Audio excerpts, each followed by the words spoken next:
Hello guys and what's up mga katropa, mga ka-NGO, riders at Kapit-Kinay. Magandang hapon sa ating lahat. Magandang hapon sa buong Pilipinas, mula Luzon, Visayas at Mindanao. So ngayon nandito po tayo sa papuntang Nepok 1, Angeles City, Pampanga upang saksiyan yung ginagawang motor caravan at mga protesta na ating kapatiran ng Pibetaro. Ayan, yung mga Pibetaro po, ito po yung mga Pibetaro. Sila po ngayon ay nagsasagawa ng black protest. Nakasuot po sila ng mga itim upang ipakita po ang isang pagtutol sa katiwalian. Yan po, mga kapatiran po natin ang Pibetaro. Sila po ay tutungo dito sa Nepok 1. Naglalakad po, nagmamarcha, bumubusina. Yan po, guys, mga katropa, mga ka-NGO, riders at Kapit-Kinay. Tara, silipin natin at tingnan natin kung gaano kahaba po yung kanilang yan.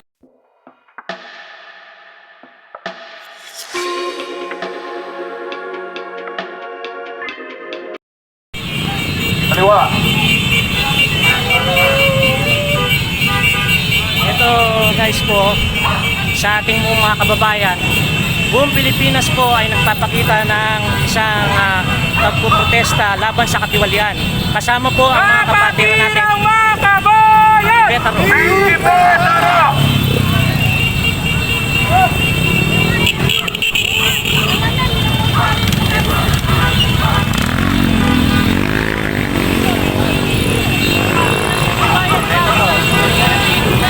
Kapatirang kababayan ng Republika.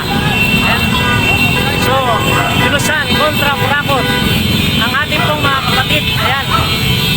Ayan po sila. Pinapakita po nila kontra sa katiwalian. Kapatiran mga kabayan! Kapatiran mga kabayan! Sigaw ng bayan!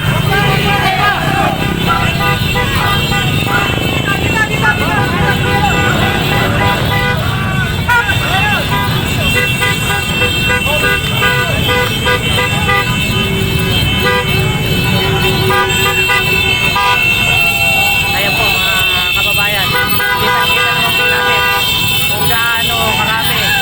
Ito po isa lang po sa mga kapatiran natin Pibetaro. Hindi pa po kasama ito dyan. Nag-iingay at ipinapakita po kung paano kumontra sa isang katiwalian. Yan.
Paglalakad, pagbusina at pagsigaw ng kontra-korupsyon sa gobyerno.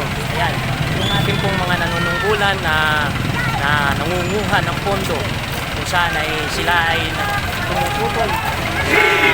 Ayan, ayan, sinisigaw sila guys, mga katropa.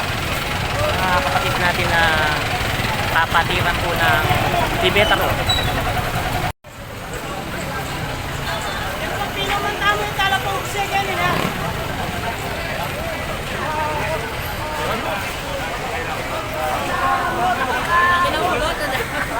So guys, mga katropa, mga NGO riders at Kapit-Kinay, nandito pa rin tayo sa Nepok 1. saan tayo sumunod sa kanilang pagmamarcha, paglalakad para makita yung black protest na tinatawag kontra katiwalian po sa gobyerno. Ito po ay nakikita natin mga kapatiran natin na may Betaro po. Sila po yung nangungunan po. Wala pa po akong nakikita ng iba dito kundi yung Betaro pa nung ito. Wala pa pong ibang pero ang alam ko pati pa pong nagkikilos protesta po sa iba't ibang lugar po para ipakita po yung pagkontra pero isa sa mayapa at maayos na pagpoprotesta po. Kailangan yung magkaroon po ng isang lahas at kabuluhan. Ito po ay pagpapahayag lang po na nararamdaman at saka yung kumbaga na kontrahin yung katiwalian natin sa ano. Yan, pinapakita ko na nakaitim po lahat.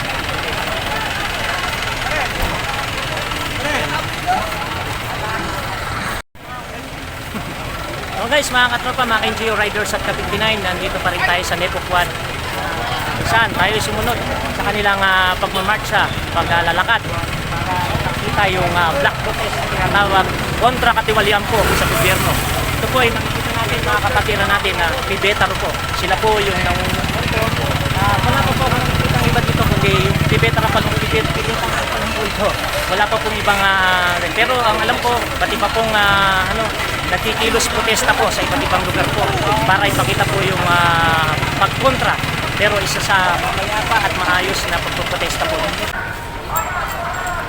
Tulong na yan, mga kurakot! Tulong na yan, mga kurakot!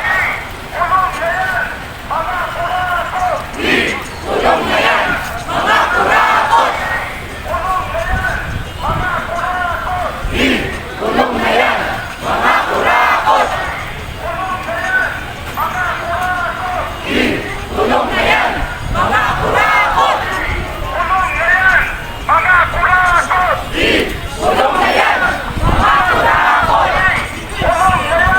Mga kurakot! Tulong na yan, mga kurakot!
So ayan mga katropa, mga NGO riders at Ka-59, hanggang dito lang po tayo. So nasundan natin kahit paano yung kanilang pagmamarcha mula dun sa Nelson Street. Ang alam ko, ang pinaka main event gagawin dun sa may simbahan sa Santa City. Hindi ko alam kung ilang klaseng grupo natin yung mga kapatiran natin dito. Kita ko dito yung pong Betaro at saka yung Alpha. So yun guys, dito na lang po muna tayo yung mga kapatid nyo. Tayo ay springit lang po ng pag-update dito sa nangyayari sa black protest ng ating mga kapatiran. So muli, ako yung bumabati na isang magandang hapon sa lahat at sa buong Pilipinas, sa mga kapwa ko NGO riders at Ka-59, sa tropang pasaway, sa Team Merchandise po sa buong Pilipinas, magandang hapon po. At yan po, ang black protest po ay nagsasagawa po ngayon yung mga kapatiran natin sa iba't ibang lugar po sa Pilipinas. So babay na naman po, magandang hapon po muli.